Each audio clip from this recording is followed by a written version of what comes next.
Friends, সবাই কেমন আছো? আশা করছি ভালো আছো। আমিও খুব ভালো আছি। আর আমার এই ছোট্ট মিনি ব্লগে তোমাদের সবাইকে জানাই অনেক অনেক ওয়েলকাম। তো দেখো, আজকে আমি ভিডিওটা এখান থেকে শুরু করছি। এখন বাজে 11:30 আর আমি আমার ব্লগটা আমি এখান থেকেই শুরু করছি। তো আজকে আমি কি রান্না করব সেটাই তোমাদের সাথে শেয়ার করব। আজকে আমি রান্না করব মাংস। আর মাংসর জন্য সব আমি রেডি করে নিচ্ছি। এই যে এদিকে রসুন চলে নিচ্ছি, আর এদিকে পেঁয়াজ আর আলু কেটে রেখেছি। আর মাংসটা আমি কিভাবে রান্না করি সাথে থাকো, অবশ্যই তোমরা দেখতে পারবে। তো দেখো, আমি সব কেটে নিয়েছি। ছোট ছোট টমেটো নিয়েছি, বড় টমেটো আজকে শেষ হয়ে গেছে, তার জন্য ছোট ছোট টমেটো নিয়েছি মাংস তো না বলে। আর এখানে আদা রসুন পেঁয়াজ আলু সব কাটা হয়ে গেছে, কিন্তু একটা কমই হয়ে গেছে। এখন একটা হচ্ছে তোমার কাঁচা লঙ্কা, সেটা আমার আজকে বাড়িতেও শেষ হয়ে গেছে। তো চলো, আমাদের তো গাছ আছেই, নিয়ে আসি।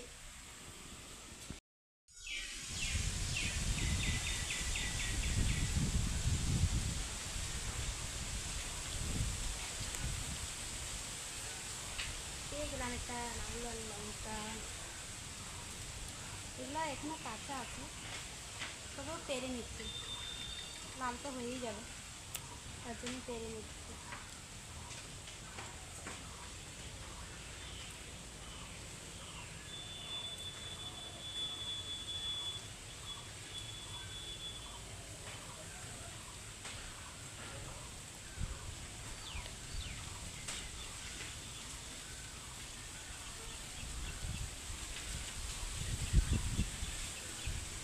এই যে দেখো, আমি 5খানা লঙ্কা নিয়ে নিয়েছি। 5খানা লঙ্কাই যথেষ্ট, কারণ খুব ঝাল। আর তার মধ্যে আবার কি বলো তো, লাল গুঁড়ো মশলাটা তো দেবই, তার জন্য হয়ে যাবে।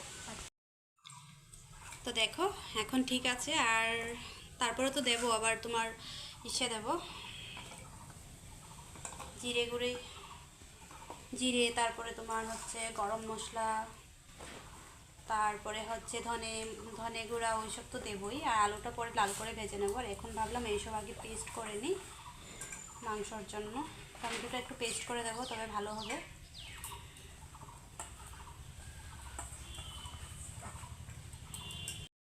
চলো, এটাকে আর কি পেস্ট করে নিই সুন্দর করে।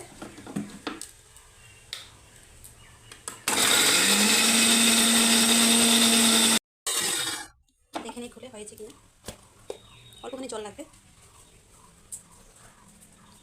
আজকে কিন্তু মাংসটা খুব ঝাল হবে, মেয়েরা খেতে পারবে কিনা জানি না।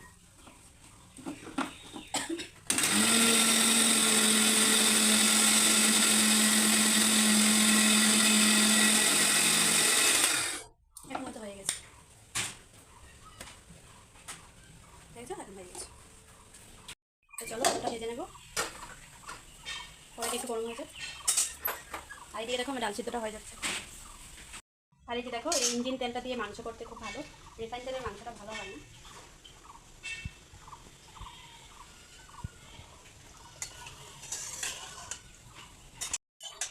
এখন আলুগুলোকে লাল করে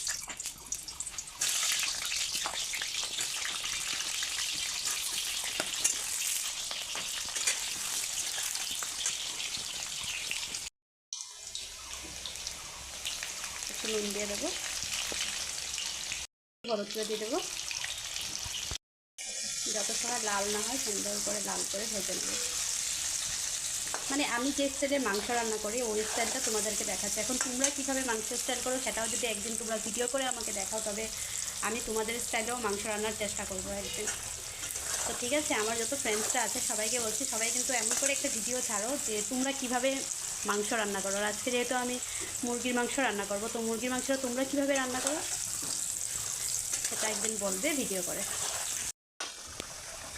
দেখো, আলুগুলো ভাজা হয়ে গেছে, খুব সুন্দর লাল লাল করে।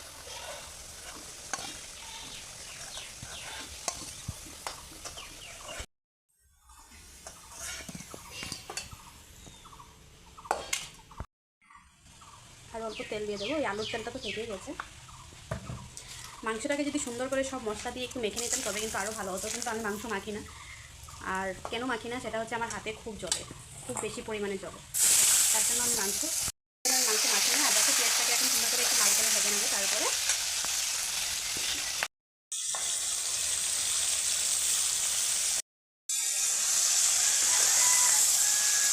দেখো, পেস্ট করে রেখেছিলাম দিয়ে দিয়েছি। আর এখন তারপরে দিয়ে দিচ্ছি ধনে গুঁড়া, তারপরে হচ্ছে জিরে, আর কাঁচা লঙ্কা অনেক কটা দিয়েছি, তার জন্য বেশি দেবো না, একটুখানি দেবো লাল মরিচের গুঁড়ো, একটু কালারের জন্য ব্যাস। আর ঝাল তো এমনিতে হয়েই গেছে, ওইটাতে হয়েই যাবে। সুন্দর করে মশলাগুলোকে একটু ভেজে নেবো। এটা যদি আমি মাংসের সাথে একসাথে মশলা ভেজে মানে মেখে নিতাম তবে কিন্তু ওইভাবে না ভাজলেও হতো, যেহেতু আমি মশলাগুলোকে মাংসের সাথে মাখিয়ে নিই। ও মাই গড, আমি তো নুন দিতেই ভুলে গেছি।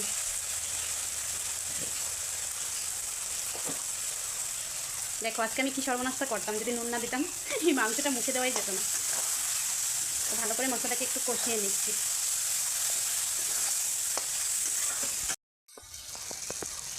আর এখন মাংসগুলোকে সুন্দর করে দিয়ে দেবো।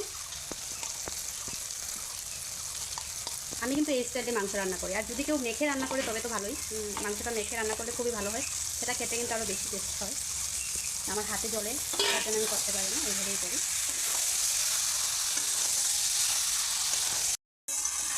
এই মাংসটাকে এখন আমি সুন্দর করে সিদ্ধ করে নেব, তারপরে ফুল মাংসটা রান্না হওয়ার পরে তোমাদেরকে দেখাবো আমার মাংসটা কেমন হয়েছে, ঠিক আছে? তো চলো আমি মাংসটাকে রান্না করি। চলো দেখুন মাংসটা কাটলানো হয়েছে কিনা। ও মাংসটা খুব ঠক ঠক করে, তার মানে হয়ে গেছে।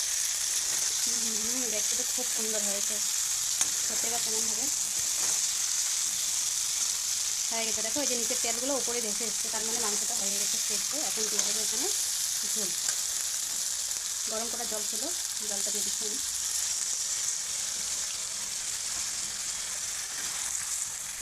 খুব বেশি পরিমাণে জল ভালো লাগে না, কিন্তু কষা কষা মাংস খেতে বেশি মজা লাগে।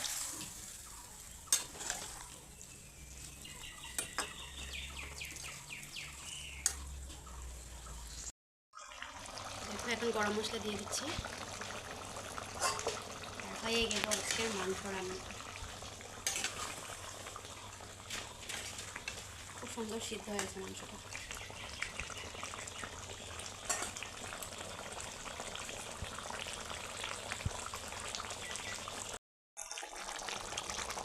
চলো গ্যাসটা অফ করে দিলাম, আর এখন আমি মাংসটা নামিয়ে নেব।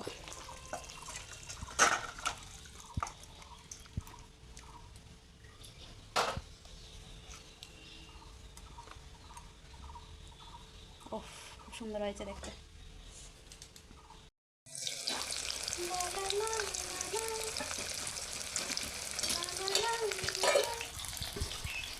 আর এখন হচ্ছে আমার রান্না হয়ে গেছে, আর এখন আমি মিক্সারের জন্য সুন্দর করে টিফিনটা বাড়িয়ে নেব। আজকে একদমই শর্টকাট মাংস, একদমই শর্টকাট রান্না করেছি। এদিকে একটা সুন্দর করে ডাল করেছি, আর করেছি তো মাংস, সেটা তো তোমাদের সাথে একদম পুরোপুরিটা আমি দেখালাম আমি কীভাবে মাংস রান্না করি।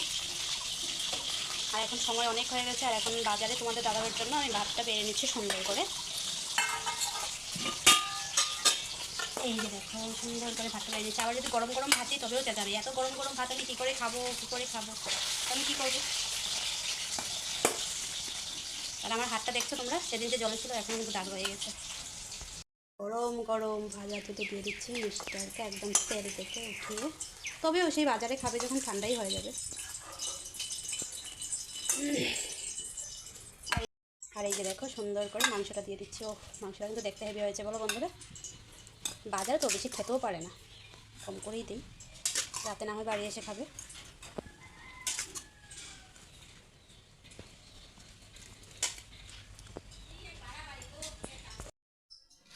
এই যে দেখো রান্নাবান্না হয়ে গেছে, মিস্টারের ভাত দেওয়া হয়ে গেছে, সব কমপ্লিট হয়ে গেছে। আর এখন আমি আমার জন্য নিয়েছি টান টান খাবো। দেখো কিন্তু মাংস খুব বেশি নেইনি আমি, দেখো তোমরা ভাববে আমি খুব বেশি মাংস খাই, খুব একটা বেশি নেইনি কিন্তু। আর এই যে দেখো একটু স্যালাড কেটে নিয়েছি, সুন্দর সুন্দর ছোটো ছোটো টমেটো নিয়ে নিয়েছি, পেঁয়াজ নিয়ে নিয়েছি, আর এদিকে হচ্ছে ভাজা নিয়ে নিয়েছি, ডাল নিয়েছি, সব একসাথে মিশিয়ে এখন আমি খেয়ে নেবো। তো আমারই মিনি ব্লগ তোমাদের কেমন লেগেছে অবশ্যই কমেন্ট করে জানিও। আবার পরের ব্লগে দেখা হবে, সবাই ভালো থাকো সুস্থ থাকো। তো চলো আর বেশি কথা বলছি না, আমার খুব খিদে পেয়েছে, চলো বাই বাই টাটা।